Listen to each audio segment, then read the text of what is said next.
We would like to call the meeting to order because we have determined there's a quorum. The first item is to, if those who are able, to stand for the Pledge of Allegiance and a moment of silent prayer. I pledge allegiance to the flag of the United States of America and to the republic for which it stands, one nation, under God, indivisible, with liberty and justice for all. You'll remain standing just for a moment of silent prayer.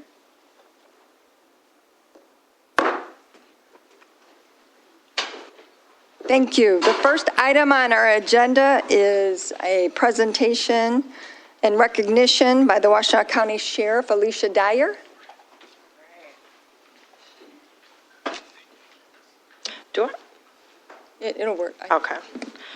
All right, thank you. I also have my Under Sheriff Harshberger here with me tonight. I want to thank you so much, Board, for recognizing our deputies, and we really wanted to take this moment to just give out these commendations, to talk about all the good work that they've been doing in Ypsilanti Township, specifically for Sergeant Hauk, who is not here with us tonight. He is on vacation, but Deputy Bland, Deputy Gerwig, Deputy Netto, and Deputy Hill. On March 15th, deputies responded to an assist fire call at 254 South Wallace in Ypsilanti Township. The caller reported that his home at this location was on fire. The fire was on the second story of the residence. Further, the caller stated that his elderly wife was still upstairs and was unable to get out due to the large amount of smoke. Upon arrival, deputies immediately began assisting fire personnel that was already on scene. Fire was able to extract the female from the second story, bringing her outside the residence to an awaiting stretcher. Upon being placed on the stretcher, Deputy Bland immediately began to perform chest compressions on the unconscious female. Deputy Hill assisted with CPR by providing rescue breaths until HVA arrived on scene and took over life-saving efforts.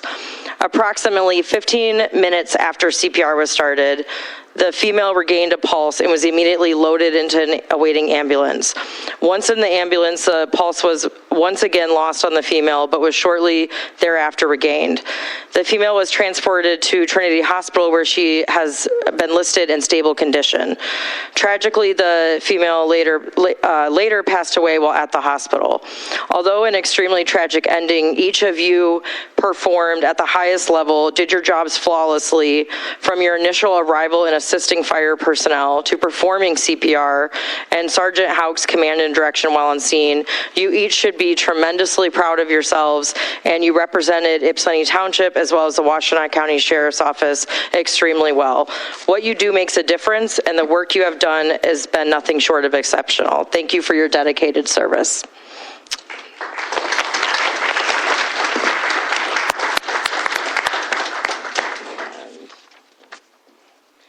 And we have one more. Good evening, Board Trustees.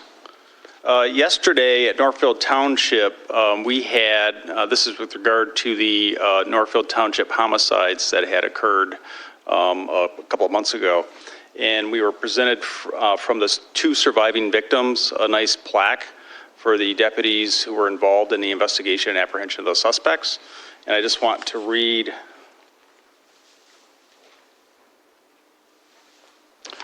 a little more about the incident. It involves the excellent work by Sergeant Pennington, Deputy Sims, Deputy Netto, Deputy Clark, Sergeant Thomas, now Lieutenant Thomas, and Deputy Heath, Deputy Tripp, Deputy Miser, Corporal Roy, Deputy Hanna, Deputy Lewis, Detective Parvez, Deputy Bechtel, Deputy Burton, and Deputy Purify.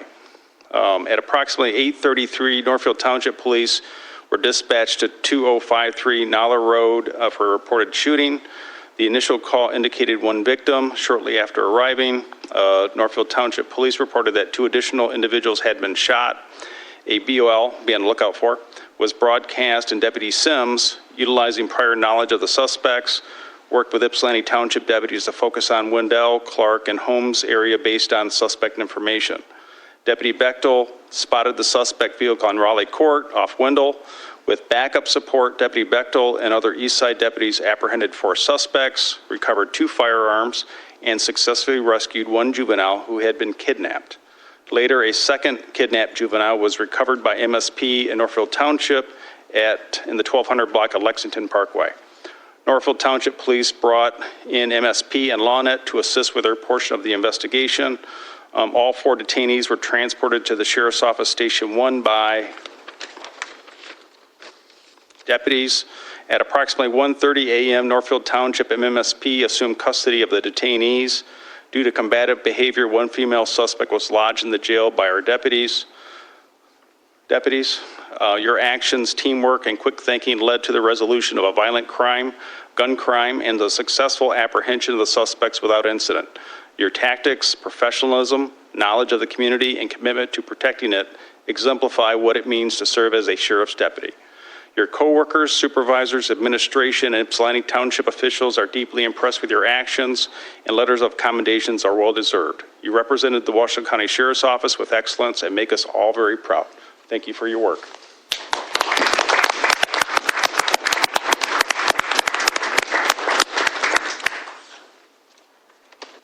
Thank you for letting us come tonight. Appreciate that. Thank you very much. And I know there's been several fires in our community, and I know how well the sheriff deputies and our firefighters work together to save lives. And it's a hard job, and we respect it and appreciate the public safety and the cooperation that we often get when it comes to saving someone. So thank you, every one of you, and to our firefighters, we thank them as well. Thank you very much. All right. The next item is the approval of agenda. A motion to approve the agenda. Motion Rowe. Support. Eldridge. Questions or comments? Hearing none, all in favor? Aye. Opposed? Motion carried. On the consent agenda, we have the minutes of the May 6th regular meeting, minutes of the May 6th closed session, and statements and checks, and the treasurer's report. A motion is in order? Support Peterson. Motion Eldridge, was it? Motion Eldridge, support Peterson. Is there discussion? Hearing none, all in favor? Aye. Opposed? Motion carries. At this time, we have the attorney's general legal update. Mr. Winters? Madam Chairperson, I think tonight I might do something just a little bit different, because sometimes I give, can everybody hear me back there? Okay. Not that well. I'm sorry? Not that well. Not that, okay. Okay. Okay, now again, let me get some water here. Okay. Well, I'll do that too. What I was going to at least talk about tonight is what has been at times an ongoing issue in the township in regards to some of our mobile home parks. And over the years, even though the mobile home parks are under the jurisdiction of the state of Michigan through EGLE, Michigan Mobile Home Park Commission, and other agencies, for reasons that no one could ever justify, they have not done their job in regards to overseeing a number of quality of life issues in those mobile home parks.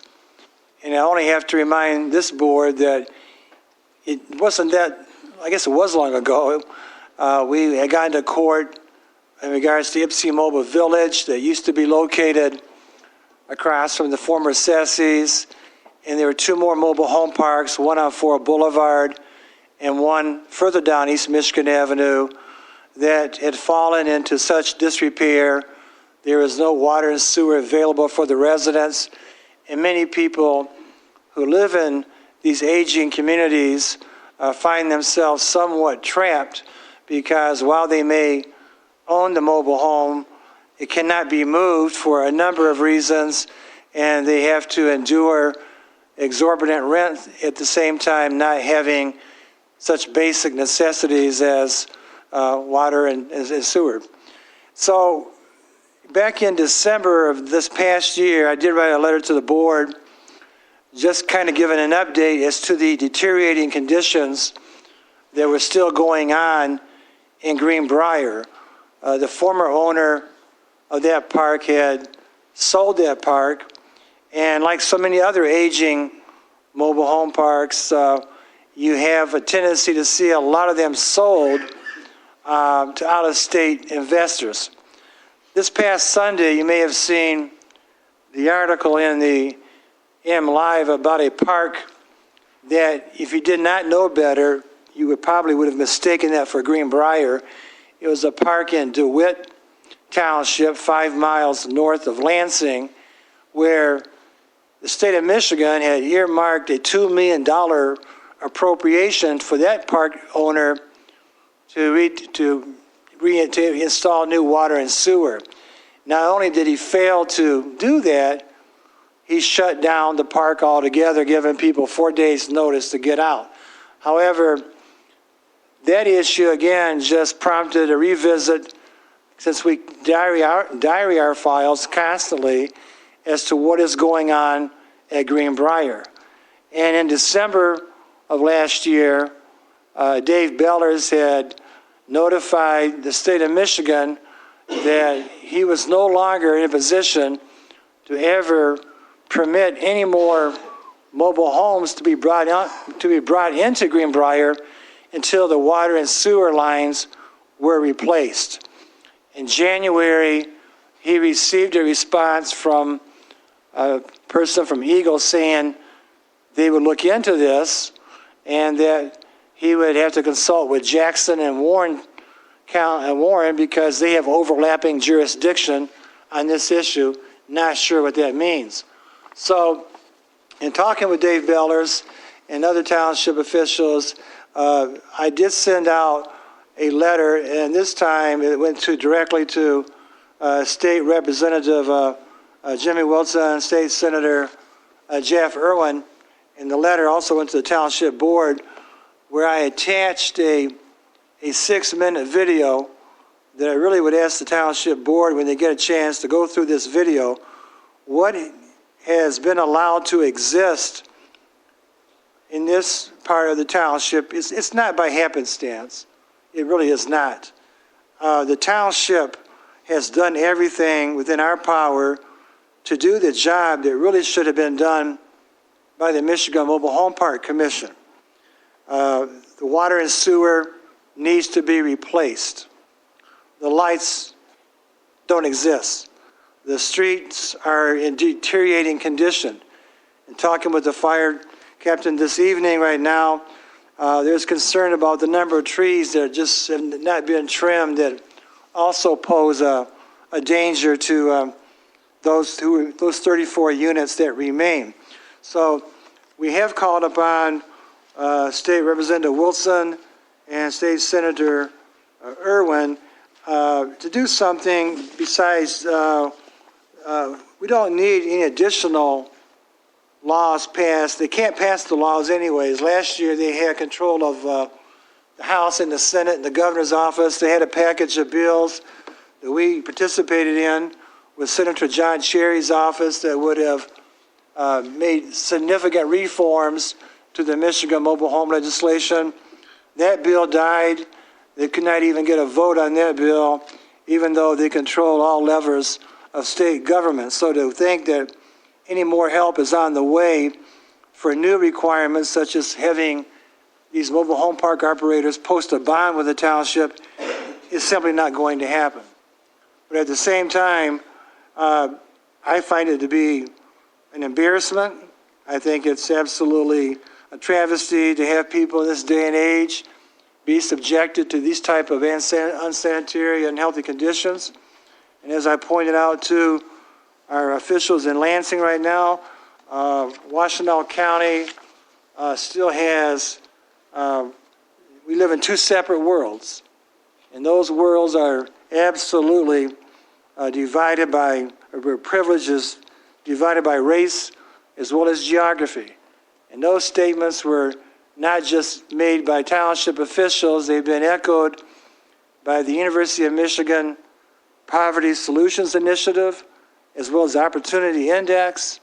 And again, and again, and again, those findings show the inequities that exist not only in life expectancy, but as well as access lack of access to health care, education, and training opportunities for many of our children who live in certain parts of the township that they refer to as the Opportunity Index. In any event, I think right now that the days of just granting a $2 million grant to some out-of-state operator in hopes they're going to do what by law they are required to do, that in of itself is bothersome from my standpoint, because they own the parks, they know what their legal responsibilities lie.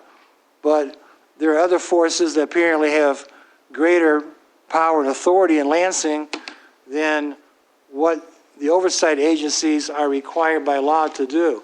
So I am bringing this back to the attention of this board, since we didn't get a chance to really talk about it in December, and since the response in January was just a one email response saying we'll look into it, I really would ask the township officials, as the entire board, to take a moment. I know you get a lot of letters from our office, and read this letter, look at the video, and likewise weigh in with State Representative Wilson and State Senator Irwin. They have promised they were going to follow up on this, and I believe that they will. But in the past, those follow-ups continue to be slow-walked by those agencies, and until such time as pressure is continued. We have spent a lot of time on the issues, for example, Arbor One, and rightfully so, in the city of Ypsilanti, but the forgotten people sometimes are those who are in the aging mobile home parks, because they, for the most part, have lived there for years and own their units. They can't move them because they cannot be moved anywhere else. And the other people that I think are more predatory get control of those properties and do nothing at all to adhere to the requirements that they are bound to follow by state law. And again, sometimes everybody thinks you need new laws as opposed to simply enforcing the laws that we already have. We could start there. That would be a great start. In regards to the number of fires that have happened here, there have been a number of fires in the last 30 days, different structural fires, and all you guys have responded very well. There was one that was particularly bothersome from my standpoint. It occurred at 2490 East Michigan Avenue. A fire occurred inside a mobile home unit that should not have been there to begin with, and that it was also receiving power from a barn. Nobody seems to know what was going on, except when the fire occurred. I guess it happened during the daytime, which was a good thing. Otherwise, that fire could have spread exponentially, because there were propane or ethanol tanks inside that fire that had not yet exploded, but eventually at some point in time would have. But what was discovered was 700 pounds of processed marijuana that was turned over to the sheriff's department, illegal grow operation, et cetera, et cetera. The issue for me was, first of all, it was an illegal grow operation. It also was a violation of the Marijuana Regulation and Taxation Act. At the same time, my concern lies with the fact that our first responders, when they walk into those situations, not knowing what they're going to walk into, that being an illegal grow operation, could have very well been booby-trapped. Anything could have gotten, any number of things could have gone wrong in there. Fortunately, it did not, because of the mutual aid that was received. But at the same time, our first responders continue, not just at nighttime, but throughout the course of a day, to respond to very serious fires in this township. At the same time, I do want to also, don't want to sound all negative here. There are good things that are happening too. Culver's continues to get close to getting their approvals in line, as well as the Holiday Inn. But I also wanted to at least make one comment, or there's two more comments. One has to do with the ongoing criminal case of Spencer Alexander McCoy Allen. He's the individual who was charged with assaulting one of our township employees. at the parks and at the maintenance building back in October when he appeared in the early morning hours and pulled a gun and threatened to kill him. As Sergeant, or as Lieutenant Teets knows, he was apprehended very quickly, within a few hours, at another township park. And since then, he has had 9 separate pretrials since being bound over to the Washtenaw County Circuit Court. And some of those we've attended in person, some of those we've attended by Zoom, but since I cannot get the most up-to-date information as to what is going to go on in that case, I did go to the hearing last Thursday where for the first time it was reported to the judge by the prosecutor that they had made a plea offer in the case. However, they just made it that day, and so once again it was adjourned for the 9th time with another final pretrial scheduled sometime in June. I say that because I have been working very closely with the Sheriff's Department and with Under Sheriff Matt Harshberger, Mr. Teets as well, in regards to monitoring future felony firearm cases. And we do have a process outlined that we're going to follow, and that I think the sheriff and the undersheriff is very committed to. At least they've heard the township's concerns in regards to why this charge is not being utilized. If we're serious about firearm violence, then you have to be serious about the charge when someone, for no reason, threatens to use a firearm to kill someone. So, finally, I would say right now, but I see Brian McCleary up there.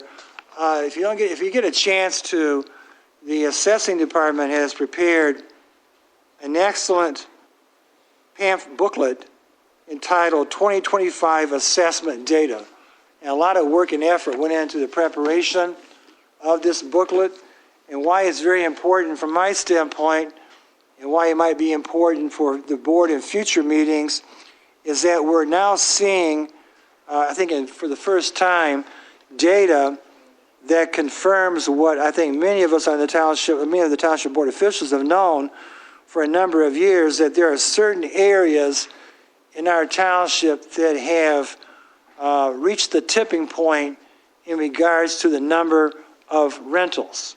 And we see a vast disparity in the number of rentals in various parts of the township that, for at least for the first time I'm seeing, is now data that is objective and not just speculative or anecdotal. So at this point in time, Deputy Assessor McCleary is preparing the maps that I requested him to do. That was the basis for the data that's contained in this assessment data booklet. And I'm hoping that in the near future, that the Township Board can consider how to rectify this disparity when we have, for example, in some parts of the former Willow Run School District, you have over 30% rentals, which is better than it used to be, but still beyond the tipping point, while as compared to some parts on the south side of Ypsi, Lincoln District, which only has 11% rental properties. We want to see the numbers on the north side and also in the West Willow area reach the same level of owner-occupied as they do in other parts of the township. This data is very, very enlightening, and I would also encourage the Township Board to review that assessment data as your time allows. Thank you. Any questions or comments on the information? I agree with you on the assessment, and it was just distributed to all the trustees and the board members to read.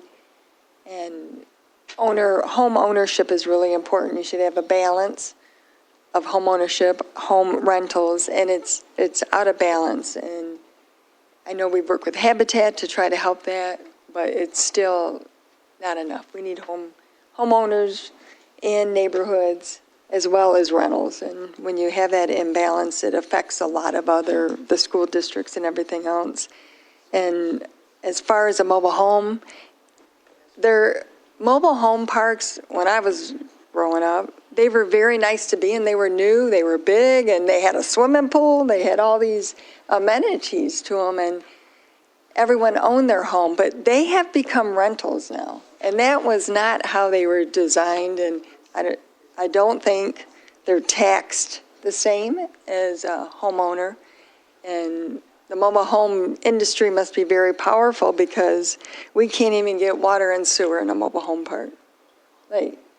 Because we don't control it, Eagle does. And it's very unfortunate that they're taking advantage of people, and that's what they're doing. They rent the mobile home, and they still pay their lot rent, and it's still a high amount of money that people are paying to live in those conditions, and it's unacceptable. So I couldn't agree more, and hopefully our two state representatives will try and do something with the existing laws that we have. Under new business, we have approved resolution 2015-18, which is Wyard's Orchard Annual Oberon 5K temporary road closure request. No, Clerk I got to Swanson? read it first. So I have to read it first. Okay. So Resolution 2025-18, resolution regarding temporary road closure, resolution authorizing the temporary road closure of Merritt Road between Munger and Stony Creek for runners to cross Merritt Road at Wyard's Orchard to enter Rolling Hills on Friday, July 18th, 2025, from 6:30 p.m. to 7:15 p.m. for the Oberon 5K to benefit Huron-Waterloo Pathways Border-to-Border Trail. Whereas the Charter Township of Ypsilanti Board of Trustees has approved the temporary road closure, or the temporary closure of Ypsilanti Township roads as indicated above, and whereas the Driveways, Banners, and Parades Act 200 of 1969 requires the township to authorize an official designated by resolution to make such request from the Road Commission. Now therefore be it resolved that the Township of Ypsilanti Board of Trustees designates and agrees that Randall Stepp, owner, RF Events, be the authorized official designee in this instance when application is made to the Washtenaw County Road Commission for this temporary road closure. So moved. Motion Swanson, support Rowe. Discussion on this? This is an annual event that they have every year. All in favor? Aye. Opposed? Motion carried. Item number 2 is approved resolution 2025-19, which is Wyard's Orchard Annual Run Scream Run. It's a 5:10 Kids Mile temporary road closure request. Clerk Swanson? Resolution number 2025-19, resolution authorizing the temporary road closure of Merritt Road between Munger and Stony Creek for runners to cross Merritt Road at Wyard's Orchard on Saturday, October 11th, 2025, from 8:30 a.m. to 11 a.m. for the Run, Scream, Run, 5K, 10K, and Kids Mile to benefit Washtenaw Promise. Whereas the Charter Township of Ypsilanti Board of Trustees has approved the temporary closure of Ypsilanti Township roads as indicated above, and whereas the Driveways, Banners, and Parades Act 200 of 1969 requires the township to authorize an official designated by resolution to make such request from the Road Commission, now therefore be it resolved that the Township of Ypsilanti Board of Trustees designates and agrees that Randall Stepp, owner of RF Events, be the authorized official designee in this instance when application is made to the Washtenaw County Road Commission for this temporary road closure. So moved. Motion Swanson, support Rowe. Are the petitioners here? No? Okay. According to their memo, this actually raises money for Washtenaw Promise, so that's what they use the dollars for the run. We have a motion and support. All in favor? Aye. Opposed? Motion carries. Number 3 is approve and sign a sales agreement between the Hydro Station and Clear Energy for renewable energy credits, which is REC. Motion Rowe, support Swanson. Discussion on this? Mr. Winters has reviewed the agreement. Yes, I have, and I tried to explain in my letter what a renewable energy credit is, and I think Mr. Siernan did an excellent job as trying to explain it, but I know that basically we're selling what these, every megawatt we produce results in 5 credits, and these credits get sold to a broker, and they can, I guess, be utilized to show that they support carbon reduction and support clean energy. I'm not sure about all the technical aspects of it. The agreement's in proper form. We've done this in the past, and it does result in $18,733 being deposited into the township's account. Questions or comments? And we do this every 3 years, I think. We sell the credits, so the hydro station is doing well, and we don't produce enough to have a large buyer buy it, the energy from it, but enough to sell for $18,000. We have a motion and support. All in favor? Aye. Opposed? Motion carried. Number 4 is to approve the sale of township-owned property located at 743 Oswego Avenue. So moved. Motion Eldridge. Support. Support Thornton. Discussion? Brian is here. Good afternoon. I'm Brian McCleary, Deputy Assessor. So through the side lot program selling township properties, if it's typically a platted lot, I'll get information from property owners or adjacent owners that are interested in buying township property. So in this case, we got a voicemail that somebody was interested in purchasing the property. I contacted them, and I can't really negotiate till I get authorization from the board to sell the property. So this is step 1, where I'm just requesting authorization so that I could meet with the potential sale owner and kind of come to a price and negotiate the terms of the sale. So this is a vacant lot. It's a vacant Oswego lot. in West Willow. Right. It used to be a house on it that was demolished, and the township had to pay for the demolish, and then we ended up buying it from Washtenaw County Treasurer's Office, and it's been in our inventory for several years. But it has water and sewer, and a house was on it, so it should be able to be build a house on it. The person who contacted you, were they on both sides, or were they a? So it was just a random call, and I called her, and she lives in the neighborhood, and she was looking to build a house. She actually wanted to know what she could build, so it's very preliminary at this point, but it's just a matter of. And just for people's information, we do restrict it. It has to be owner occupied, not a rental, to encourage home ownership. So, all right. We have a motion and support. All in favor? Aye. Opposed? Motion carried. Thank you, Brian.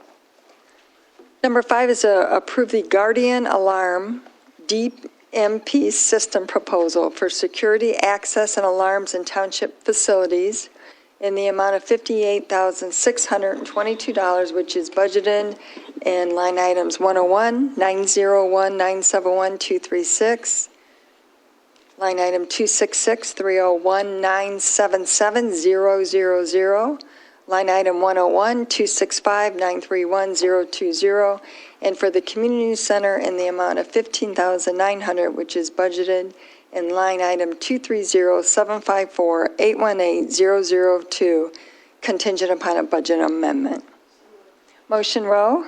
Support. Support Thornton. Mr. Hines.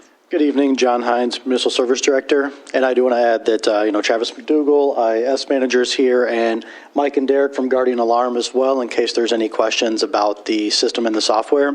But this is a request, and it's a request that will take some implementation time and affects many properties in the township. So it's a request to move from our current software, which is System Link and System Galaxy for the card reader access, for the door locks, and for the alarm system, to the cloud-based DMP software. And a lot of this conversation started due to the 14B court renovations that are happening and some of the security incidents that have happened over the last year that, Attorney Winters highlighted before tonight. So the benefit to going to the cloud-based is really, currently if we're to access System Link and System Galaxy, we have to have a computer, have internet, have a cell phone, and it takes a good amount of time. This cloud-based will give access to authorized users at any point as long as you have cellular signal. It will also integrate all systems into one.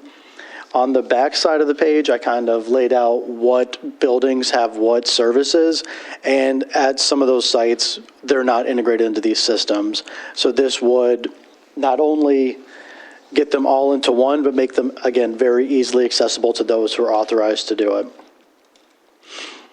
You know, the 14B would be to bring everything up to the DMP software, including the card locks, the alarm system, and the door locks, as well as add the court burglar alarm system and the fire radio system as part of the renovation project. For the LEC, it would bring the door locks to the new system. Same with Holmes Road. The Ford Lake Park House, it would bring the alarm system onto the system and add 2 door locks, because currently we use a physical key. So that will, again, let us now use the card readers. The Civic Center, it will bring door locks, alarm, and card readers, again, all to that. And for the community center, we don't have anything except for an alarm system that's actually not on the System Link software. So it'll bring it onto the DMP so we can access it more easily, not just through a physical keypad, and then add, I think, 8 door locks, including one that'll go interchangeable with the golf course. All of these are currently budgeted except for the community center, which would be contingent on a budget amendment. Any questions? Trustee Rowe? Somewhere it says you'll have access to 16 remote cameras. Is that for each door or something? In which area? I'm sorry. It says on there on the little flyer. Oh, sorry. I saw on the thing it says you have provided 16 remote cameras. I was wondering where would that be on each door, or where did I see that?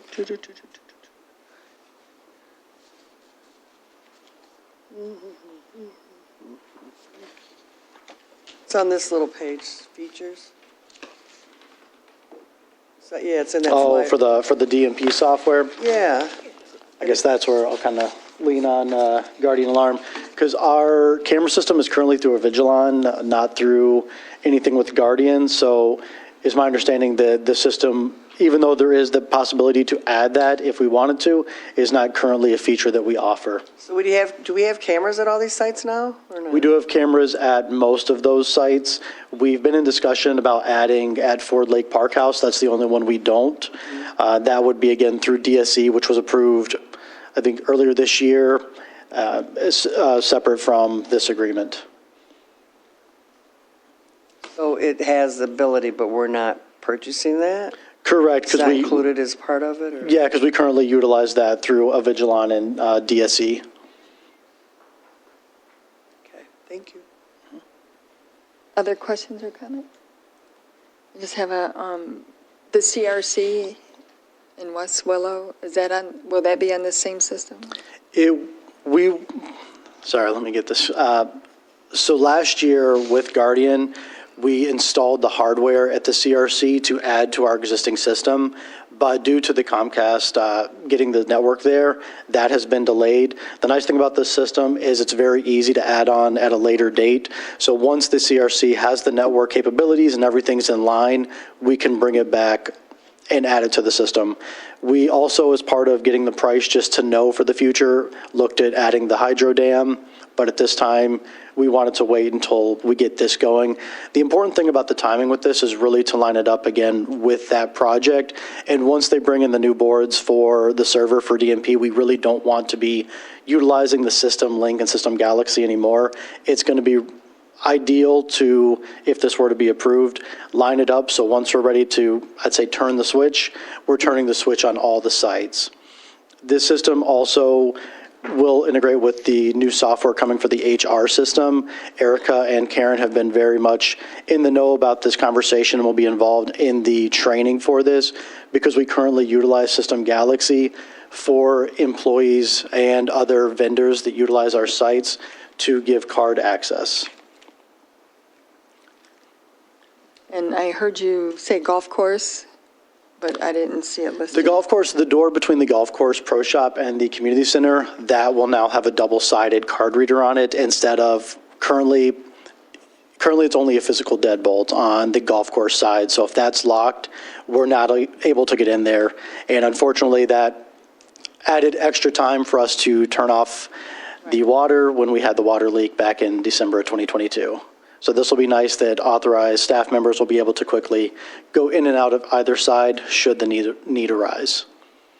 Will this change the current process for when we get an alarm? It will make it much easier to change the users, yes, and the order. When it goes off because of wind or snow got under the door? And the nice thing too, again, we haven't even begun to scratch I'd say the training and the knowledge of what I even know about this software, but in the initial conversations, being able to, for example, you or I get a call about this building going off, Right. we're able to go in and hit false alarm. Because right now, you have to physically come in and hit the keypad. There's been many times I've gotten the call for one of the buildings. I'll go check the cameras and be like, okay, there's nothing there. At least I can, now you'll be able to go in, turn it off, and reset the alarm instead of having to physically go to the site. You'll be able to put it in test or let the officers know not to show up. It'll be much more, I would say, accessible and customizable in what we can do for each site. I don't know, any other questions? Yes, trustee Rowe? This is probably getting in the weeds more than I really need to, but I'm curious. So right now, well, with this system, you have an alarm system that you can access to your phone, but then you have a camera system you access on your phones too, through a different system? Right now, the camera's only on the computer. Wouldn't you want them on your phones? That would be very convenient, yes. I'm just thinking that's what we all do at home, you know? It's just like, so, yeah.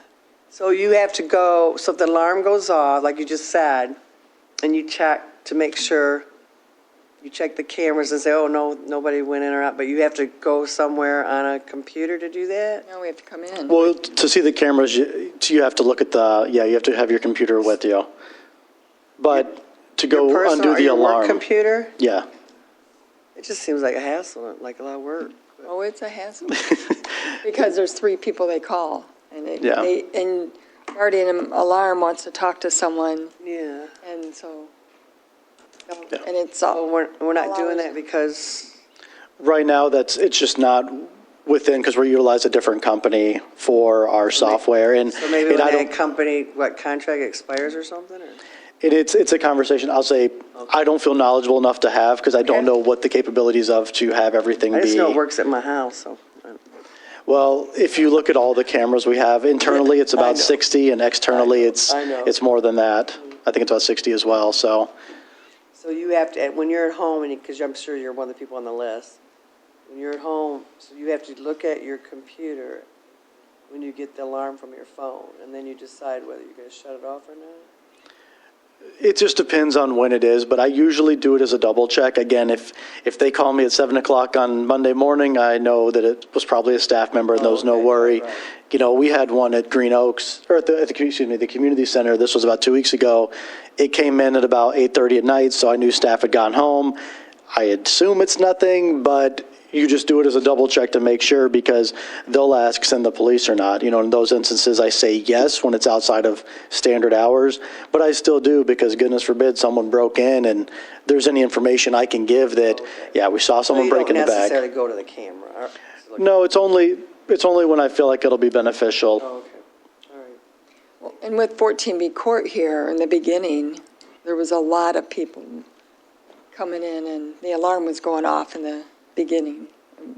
We were 99% sure it was the court because of the hours it was, but Yeah. you never know. One time snow actually caused the alarm, went underneath the door when there was a bad snowstorm. So they called John, and then they called me. We actually had one last year. Sorry, just a quick tangent.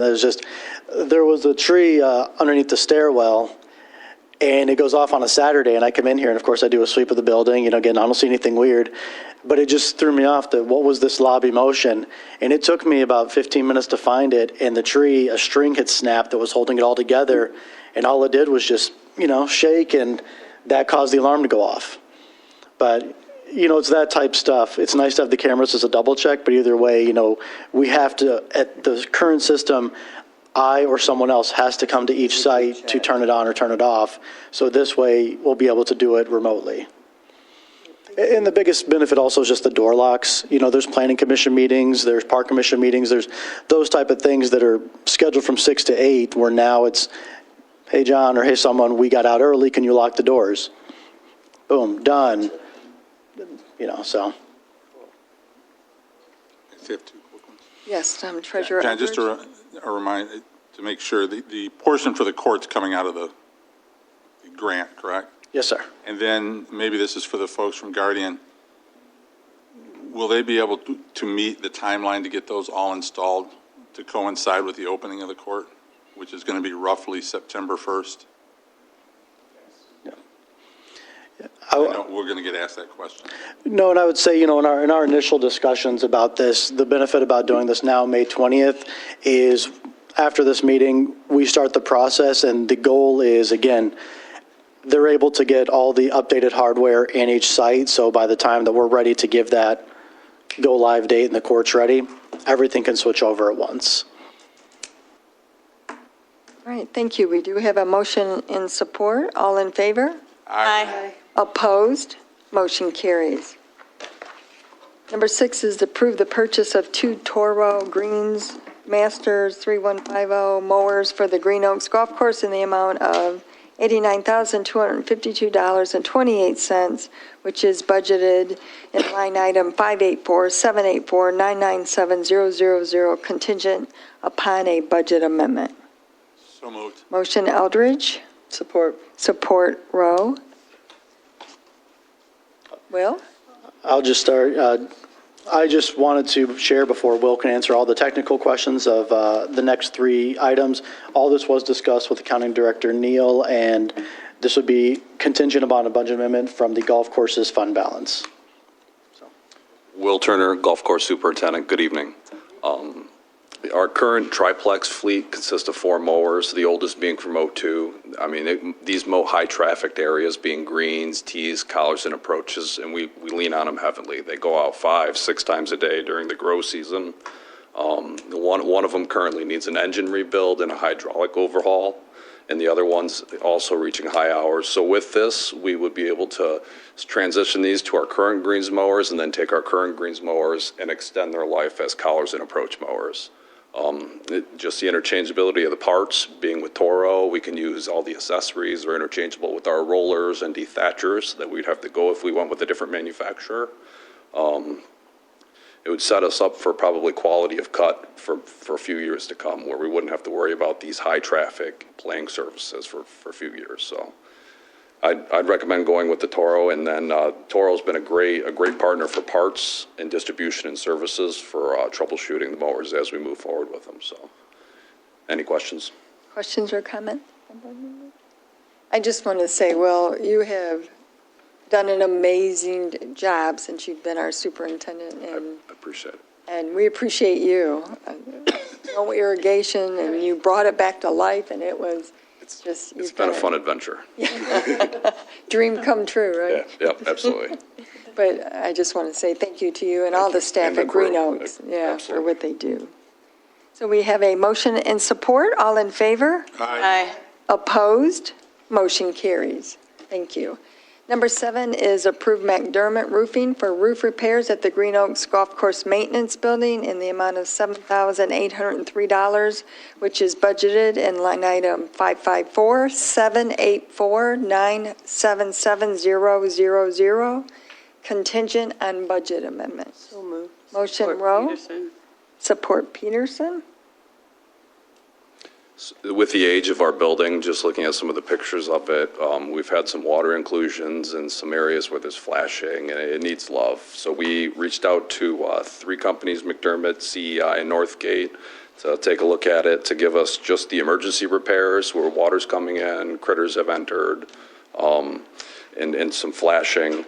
And these are the costs that we got to just do the most critical ones, and we're waiting to review a larger one to bring forward to you in a further budget year. to look at. And there's about a dozen spots that just need love and flashing. And I think it would be smart to protect our assets like a greens mower and things we house in there, just to buy us time for a bigger roof project. All right, thank you. Are there any questions? Hearing none, all in favor? Aye. Opposed? Motion carries. Number 8 is to waive the financial policy and approve Cribley drilling for well number 8 repair at Green Oaks Golf Course in the amount of $16,000, which is budgeted in line item 584-784-977-000, contingent on budget amendment. So moved. Support Thornton. Motion Eldridge, support Thornton. This is one of 2 wells we have on our property. It feeds the pond on number 8 and number 2. It failed on us over the winter. It's from 1995, so it reached the end of its service year. Cribley came out and confirmed that it was in fact the submerged well motor that needs replacing. Due to the fact it's a little bit larger than a typical residential well, it's a 20 horsepower motor. Not many outfits and vendors have the ability to extract that and get it done this season. So that's why we're asking for the vendor of the waive of the financial policy, so we can get it done this year. Questions or comments? And the only part of the financial policy is because it's required you post it on Mitten in our financial policy if it's over 15,000. Okay. I'm not aware of any, isn't Cribley the only drilling? We've reached out to Adams, Roberts, quite a few. Cribley's bought a few of them as well. Oh, okay. And then some of them just, a residential well isn't required to have as big of a well truck to pull it, so. Cribley's worked out here in the past, I think as soon as 18. I think they were out here doing some maintenance on this very well, and they just confirmed it's just time to replace it, so. What is the time frame for? We're hoping once they order it, we'll be able to schedule a few weeks out from once they take delivery of the motor itself. Oh, good. So this summer, hopefully by the 5K. We'll have it ready, so. Good. Clerk Swanson, did you have a question? That's interesting because we waited so long for Cribley to do the well in Applewood. So they're saying they can get this done? Once they're also putting some of the timeline on the manufacturer of the motor itself. Once I get approval to move forward with it, they'll order it. And then once they reach delivery of that motor, they said it's going to be 4 to 6 weeks out from there. Apple Ridge's issue was the testing of the water and the pressure. You have to have some. Yeah, percolation. Yes, whatever the terminology is. So we have a motion and support. All in favor? Aye. Opposed? Motion carries. Number 8 is approve the litigation to abate public nuisance at 1550 Russell, 262 Kansas, and 270 Kansas, which is budgeted in line item 101-729-801023. So moved. Support. Motion Eldridge, support Thornton. Good evening, Board. Belinda Kingsley, Community Compliance Director. 1550 Russell is a vacant lot, and we did have a little bit of discussion on it at the last meeting. We had 2 residents that were here to speak about the impact that they have encountered living on Kansas and this lot being clear-cut by the new property owner. Our legal counsel discussed it a little bit also at the last meeting and has sent out several letters. Basically, it's zoning violations, and our township planning consultant has been working on this to give the information necessary for litigation, and brought in also a review from OHM regarding the soil erosion issues on the property now that they've clear-cut the trees. So between those 2 things, basically what I need tonight is to get confirmation for the litigation to be filed. We had approval given by the 3 full-time officials to start the process, but we need confirmation to continue the process. Questions or comments? Yes, Clerk. I was just wondering, because I read all the letters and stuff, but I didn't see any mention, and maybe we don't have it anymore, Woodlands ordinance? Is that in place, or does that not, this isn't impacted through that ordinance? Or? Parts of it will be. There has been some changes, though, from a court case that has reduced some of the ability to enforce woodland ordinances. But that is one thing that was reviewed by the planning consultant. Or the court cases, does that what impacted? Because everybody in the community always asks, what about the Marriott Hotel that whacked out? I mean, they did some years ago, but then they clear-cut almost the entire area now on their golf course. Is that because our ordinance doesn't work anymore because it's a court case, or? Yeah, I'll let Doug. There was a Canton Township case that went up to federal court that put a lot of, it took some of the strength out of the Woodlands Protection Ordinance. I did talk with Sally Elmiger. She's our planning consultant, and I think parts of our ordinance are still enforceable. Other parts may need to be fine-tuned, but it came from a bad case that had facts that sometimes you create bad law when you take a wrong case to court, which is what Canton Township did. But we need to, I think we have enough with what we can enforce to go try and make that right. At the same time, I did drive over there, and the pictures don't really show you the devastation until you drive down Kansas and see for yourself firsthand. But I think that there is also an issue about the location of the county drains to those that property that was clear cut. It may also require the Gretchen Driscoll's office to get involved in this. So we're exploring everything, and I would not take the woodlands off the table just yet, but there are some revisions that will probably be recommended by planning to strengthen that ordinance. Do we know what they were planning on doing? Does anybody talk to them, or they won't talk to you, or? Well, we talked to them. Yeah, well, Brenda and I did talk to him when we first got the call about that it was taking place, and we were told that they didn't really have a plan for it. They were just cleaning it up, and we asked him to stop at that time, and he did contact his contractor and stop. However, we have seen on their Facebook page or their website, I can't remember which one it was on, that they were doing fundraising to purchase these lots to expand their parking. So, Thank you. I have a question on that. yes. Well, Linda, I understand they just went in there, start cutting trees and did what they wanted to do. At this point, we want to take them to court. What time span would you say the township would give them to get this straightened out? I think if anybody else did this in the township, we'd be outraged, okay? This is unreal.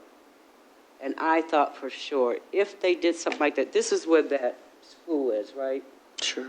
What was a church? The mosque, like, the mosque on Ford yes, Road. On Ford Road. So the issue is, if anybody else did that and they didn't come to the township, you would think they're trying to produce a bigger parking lot or something, or to do something if that is their property. Anybody in their mind wouldn't go out there and start clearing stuff for no dang reason, okay? So I hope if you take them to court that they do the right thing for the township, because we have to look at these neighbors, okay? If it got to be, I don't know, is there rodents because they started all this carrying on? Huh? Yeah. Pushing them right in the neighborhood. If wild animals, because you're messing with the wild and you didn't get the permission to do so. Absolutely. So I hope we take action very soon on that, because it's not right. It's not right. Thank you. Agreed. Other comments? I'm just concerned about the property. I mean, if you look at how many different property owners are going to be impacted by this behavior. Already It's a long, narrow It runs strip. the whole strip Yeah. of the street. So when you think neighborhood business zone, I guess, what would have been allowable there? Because you really only have an access point on Russell, unless you've now got these lots, and you wouldn't just be hard pressed to see that you'd allow that. I don't know that doesn't seem like that would be the intention of a business zone in that way, to just put it on That part doesn't make sense to me. So the other thing that's really deceiving is when you look at it on the aerial map,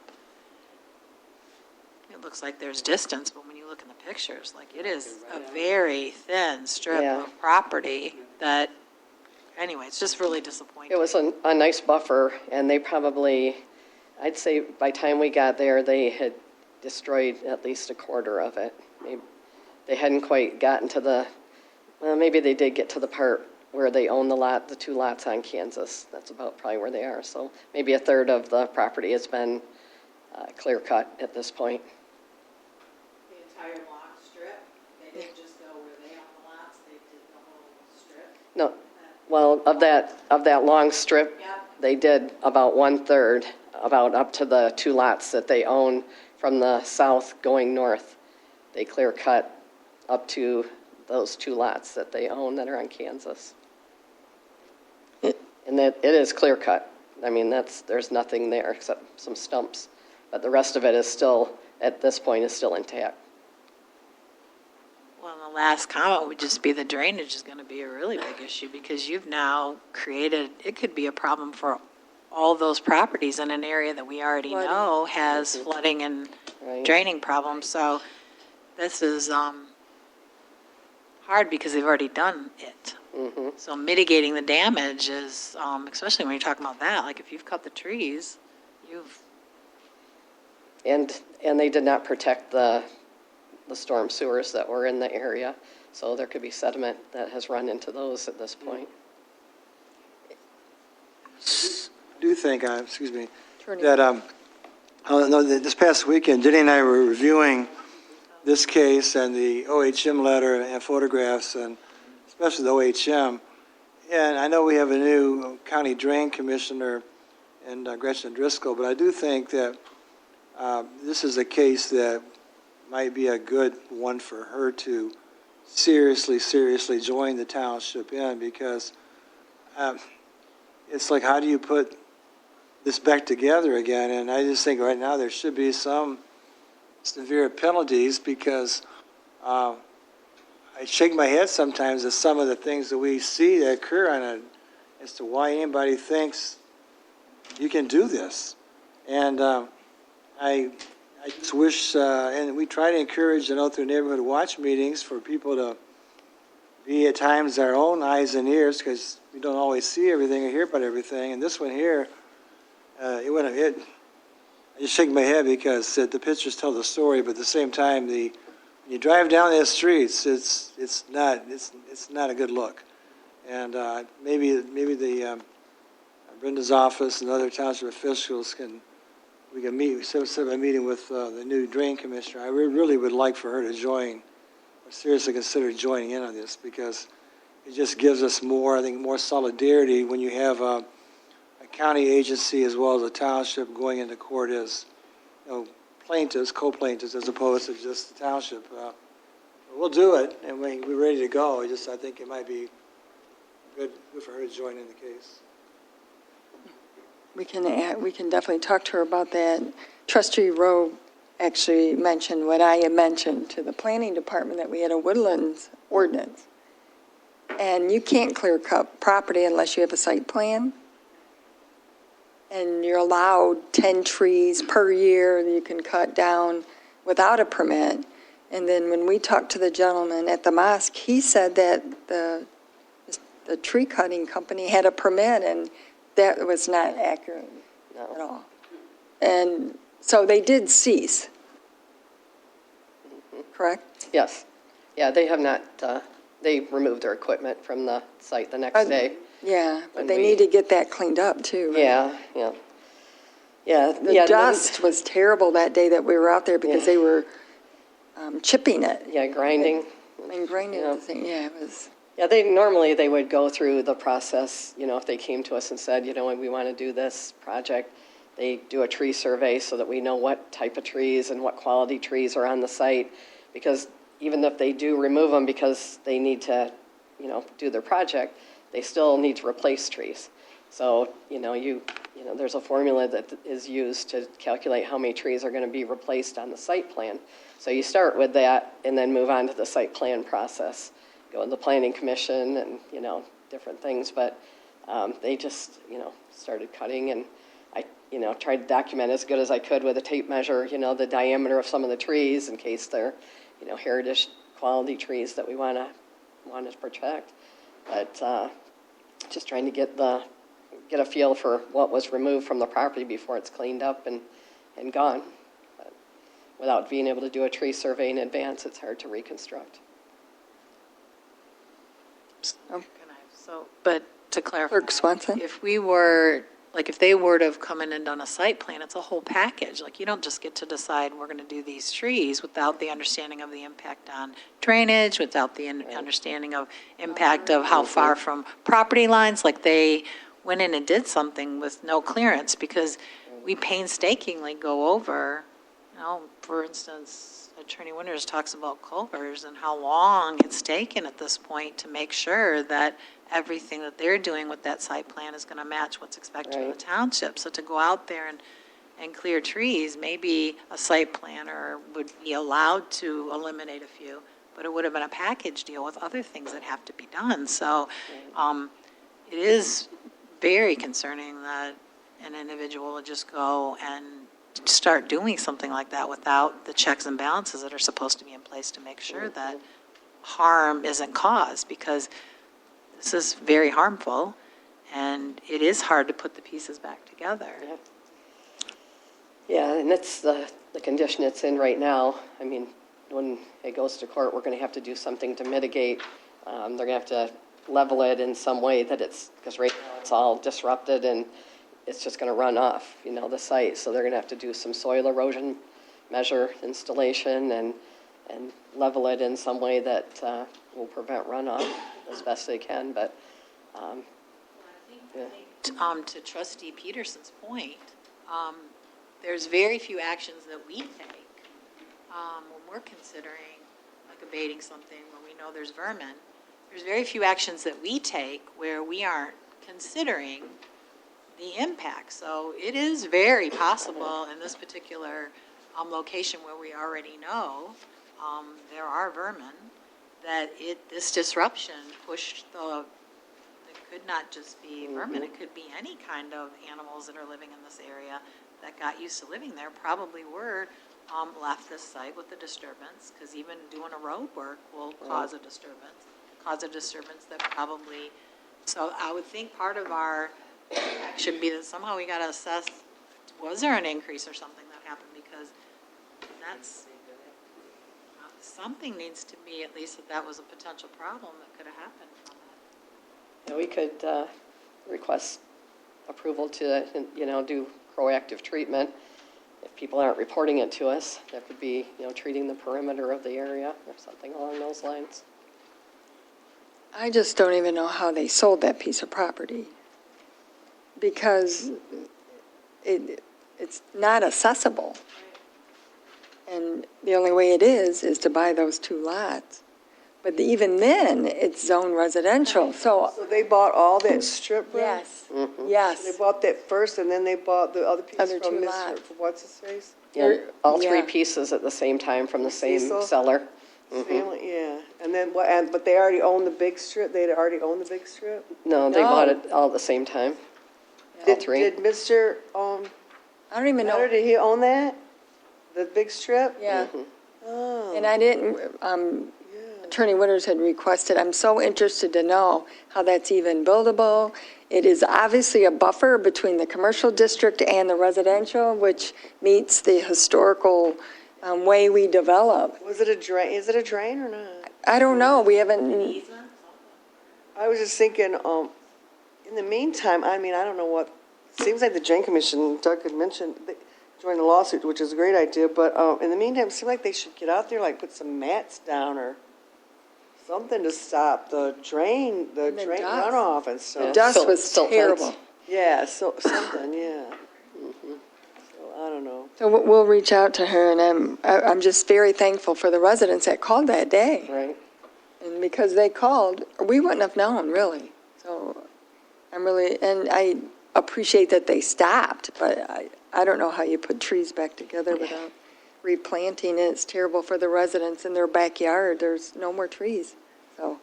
Madam Chair, I would just like to say This is not the first incident I've heard since I've been a township official, and it is disturbing that people can buy land and just tear it up for their use.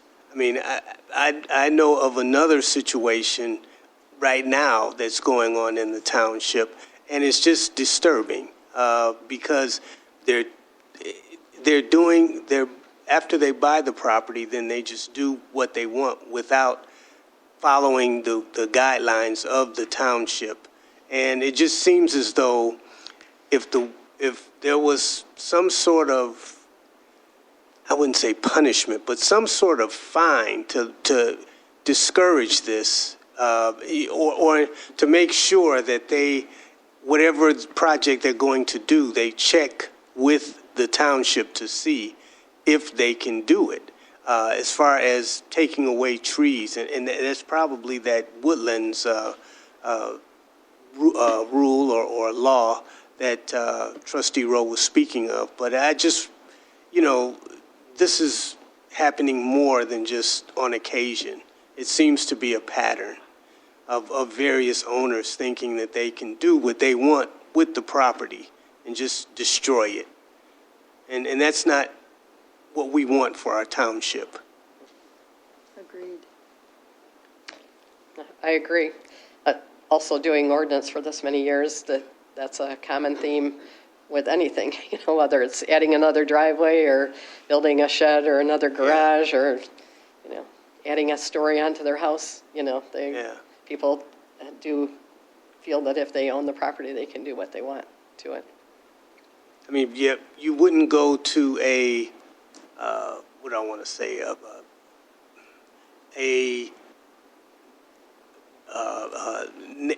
neighborhood that's well known, and do anything like that.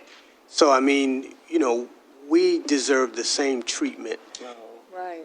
that anybody else would get, because you just wouldn't hear of that, because there would be rules and regulations and things to prevent these things from happening before trees are torn down and property is destroyed. It's almost too late now to even. We'd have to plant Yeah. again soon. They're gonna have to- In order to start, and how many years before you restore just Yeah. behind the residents, they need that. Yeah. It's so sad. They're going to be having to plant some big trees in there, I hope. The court's order. Right, that would be, but Pine trees or something. Madam Chair, just one point for Brendan. You indicated that the property owner said that they had a permit.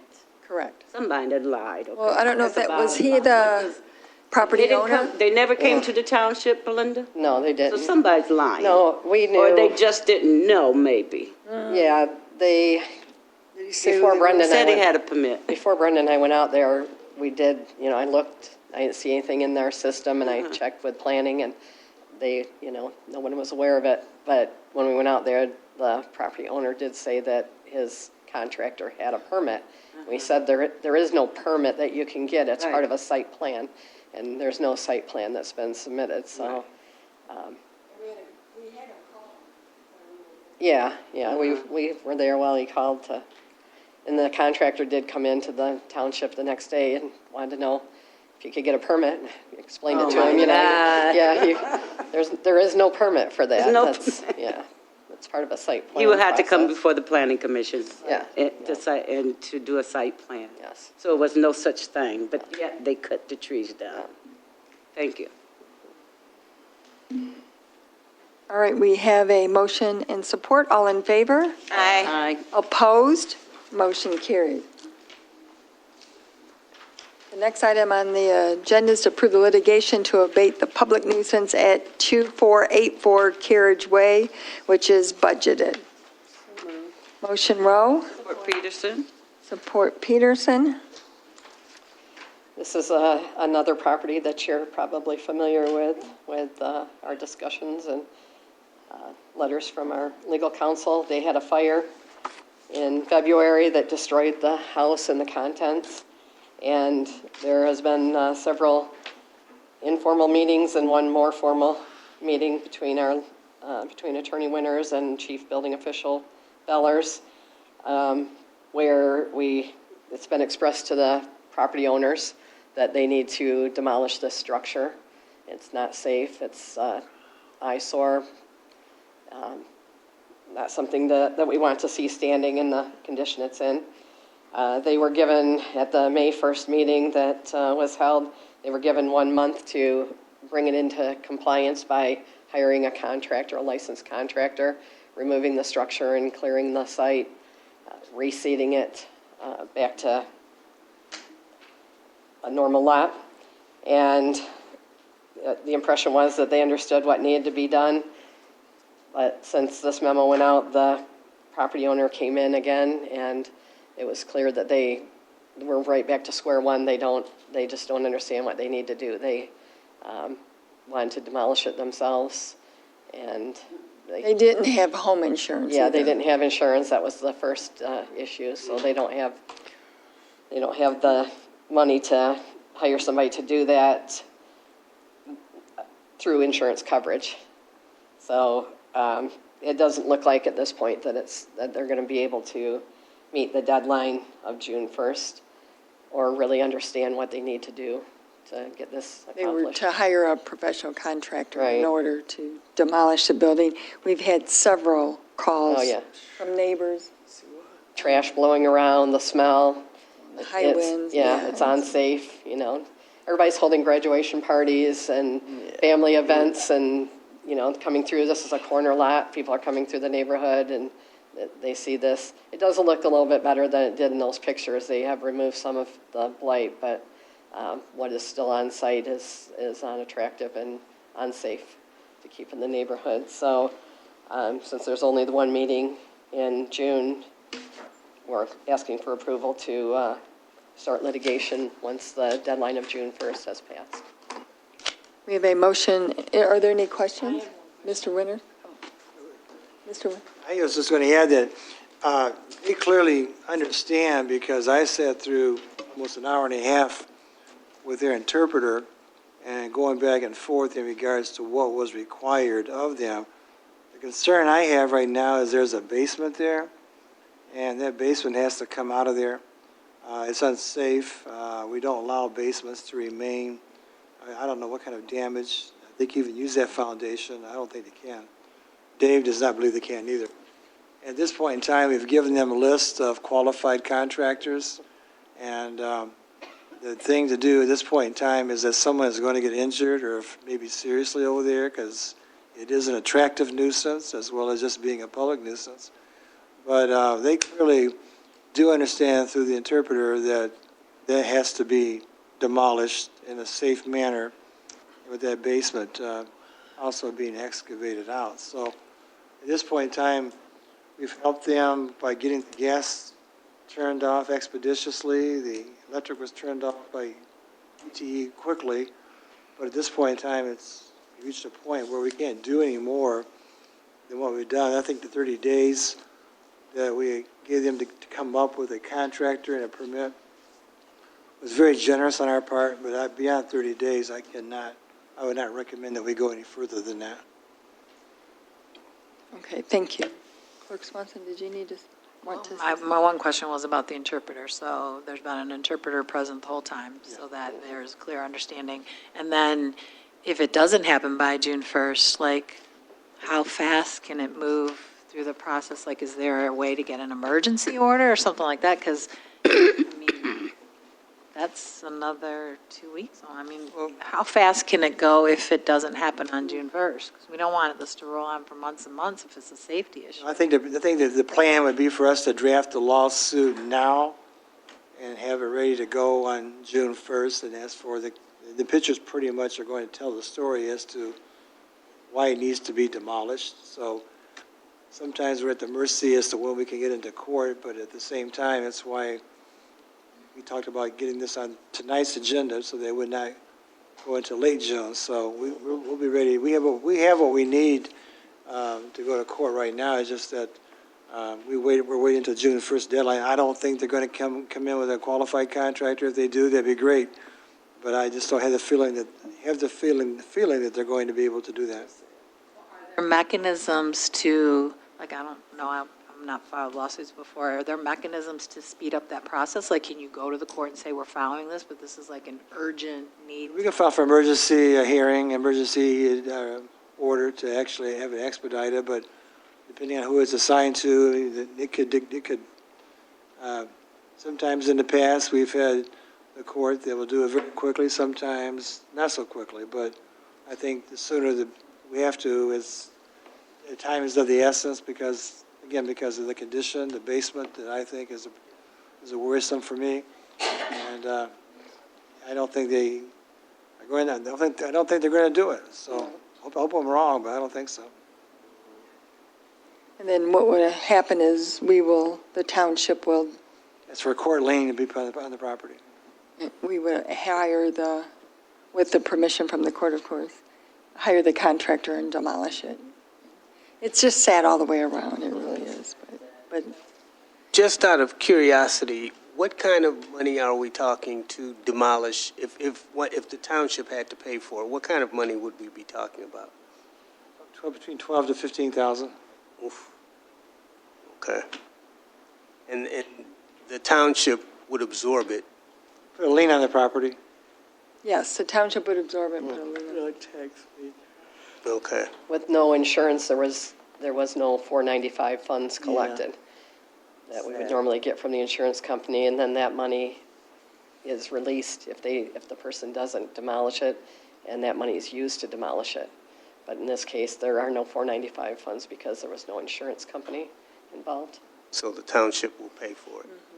And Like attach it to Galt the Village. property, yeah. Yeah. I mean, this is all part of the neighborhood stabilization and protection of people's home, the value of their home, and it's just It's a valuable lot once it's cleaned up. Oh, yeah. Right. very nice neighborhood. The lot could be sold and a house built on it. Okay, we have a motion and support. All in favor? Aye. Opposed? Motion carried. Thank you. Number 11 is budget amendment number 7. Clerk Swanson. Motion to amend the 2025 budget, number 7. Move to increase the bike, sidewalk, rec, roads, general, BSR 2 fund budget by $15,590 to $2,336,690, and approve the department line item changes as outlined. Move to increase the recreation fund budget by $15,590 to $992.24, and approve the department line item changes as outlined. Move to increase the golf course fund budget by $113,055 to $1,105,900, and approve the department line item changes as outlined. So moved. Support. Motion Swanson, support Eldridge. Discussion? Hearing none, all in favor? Aye. Opposed? Motion carried. Under authorization and bids, we have the accept the bid from LaFontaine Ford Lansing and approve the purchase of 2 new Ford F-150s for $40,474 each, which is budgeted. So moved. Motion Rowe, Support Peterson. support Peterson. Discussion? Good evening, John Hines, Municipal Service Director. This is a request. I'm sorry. Request to accept the bid from LaFontaine Ford Lansing and purchase 2 Ford F-150s for $40,000, $474 each, and this is budgeted in the motor pool budget. On Tuesday, May 6th at 2 p.m., we did receive a total of 4 bids, 2 from Bob Maxey Ford, 1 from Spirit Ford, and then the requested LaFontaine Ford. If this is approved, vehicles 82 and 76 for the RSD and Hydro Department would be auctioned at the upcoming auction, and these would be purchased with a delivery lead time of 4 to 6 weeks. Questions or comments? Hearing none, all in favor? Aye. Opposed? Motion carried. Thank you. There's no other business. Are there any public comments? Yes.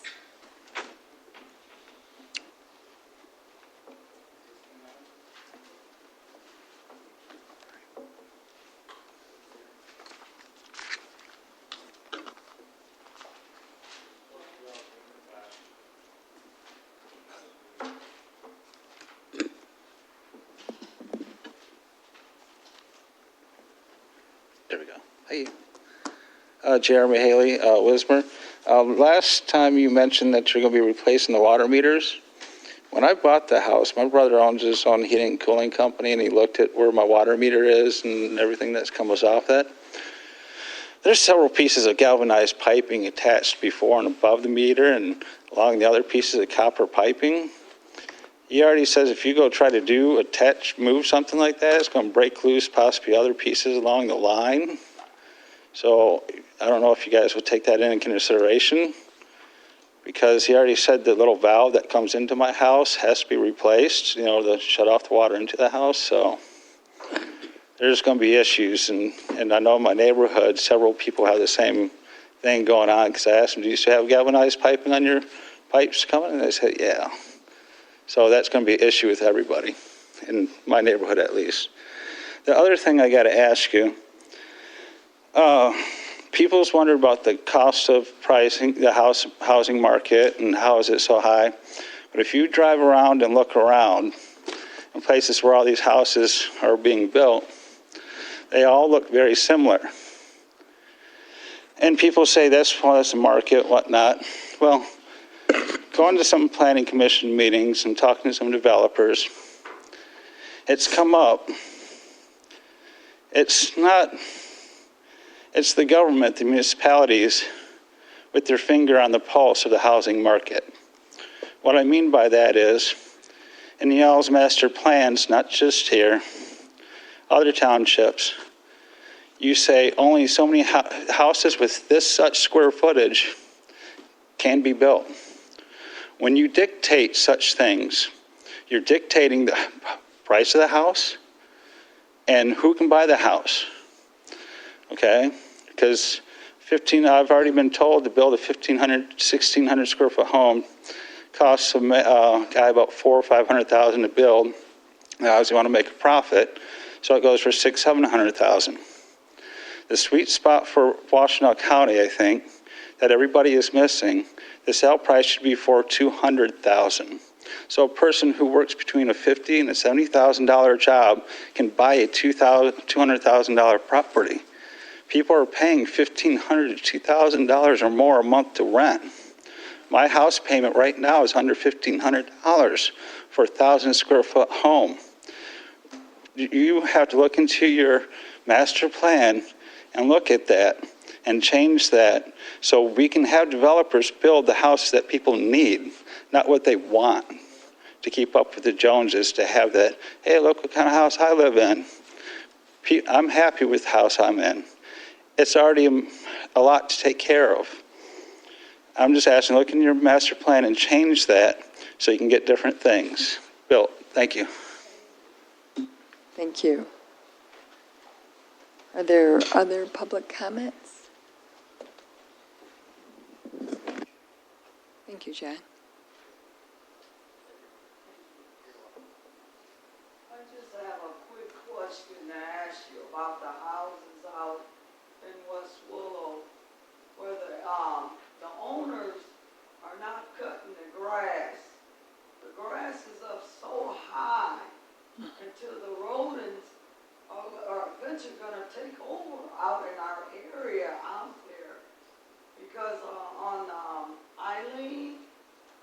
Eileen and Dorset, the houses are empty.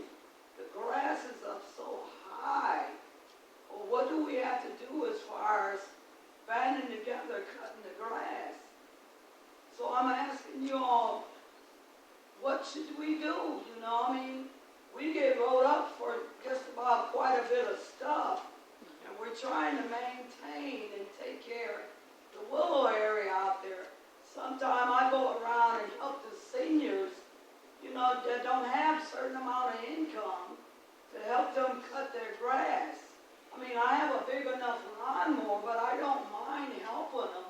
Mm-hmm. But then sometimes they get penalized, for the grass being so long, when some of the seniors don't have, they only get like a certain amount of income. Is there any kind of way that you guys can, or that somebody could suggest to us, getting a program to help our seniors? Because a lot of them are dying, and then sometimes kids are not taking over, you know, as far as the house. And then you have some of the areas where the landlords are not paying attention to the tenants that are in there. Now, yesterday, I was out on my property, and I have a private property area. And the little boys was out there playing on my property, and I asked them to get off of it. The young kid cussed me out, you know, and I said, wait a minute. And then when you try to go and talk to the adults don't want to come to the door. They're in their pajamas, you know, and you try to deal with the adults and do it in a manly way where you won't have to end up, you know, calling the police. And then the people are coming down on our street and they're drunk. Last Friday, we had, I wasn't at home. Someone come up on the sidewalk and then ran across the street and hit my neighbor's fence. This is the second time. And then they got to come out of their pocket. And then like the garbage cans, they're running over the garbage cans, you know, and we like, wait a minute. I have boulders up in the front of my house. But still, you know, what else can we do? And then if you don't have the cameras and you can't afford the cameras, then we be darned if we do and be darned if we don't. So is there any kind of way that we can have, or either come to the meeting of the mind as far as which way to go as far as banding together, rather than coming to you guys whining and crying and complaining? I like to handle matters in my own hand as far, you see my mouth is big enough to speak for itself. And you know, and I don't mind it, but it's just, you know, trying to come together, a meeting of the mind to work with our seniors, because some of us don't even know how to turn a computer on, and that's me, as far as like texting and all that. I don't do all that. So is there any kind of way that we can band together and come together as far as helping each other out here? Thank you. Thank you. And I do want to say that that issue came up at the senior millage discussion that was just passed by the county voters. And it's for seniors who need their lawns mowed and their homes maintained. That was repeatedly said. So the Board of Commissioners are aware of it, and we'll make them aware of it as well. And I also want you to know that I see the grass complaints that come in that are emailed in.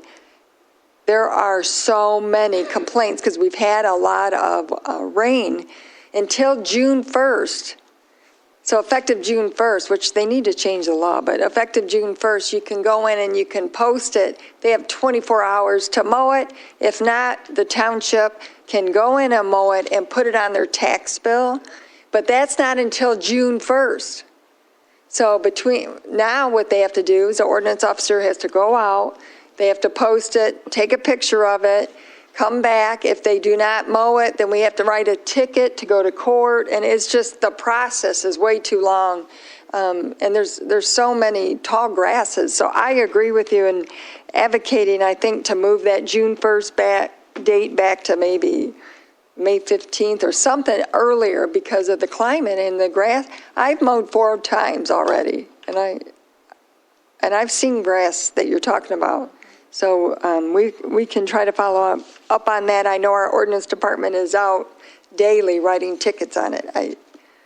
And the complaints, thank God that the residents are reporting it, because you have to report it to start the process, so we appreciate that as well. Yeah, she can call in, yeah. Mo. Yeah, Belinda, do you have a card by any chance? Belinda will give you a card, so if you, instead of getting on the computer, you can just call in if you see other addresses. But I'll tell you, West Willow is very good at calling in complaints for grass and other areas. Very good at it. But I just wish the law would allow us to address it sooner rather than writing a ticket, but we'll stay on it. There are board member comments? Motion to adjourn? Motion Rowe? Support Peterson. Support Peterson to adjourn. All in favor? Aye. Meeting adjourned at 7:35.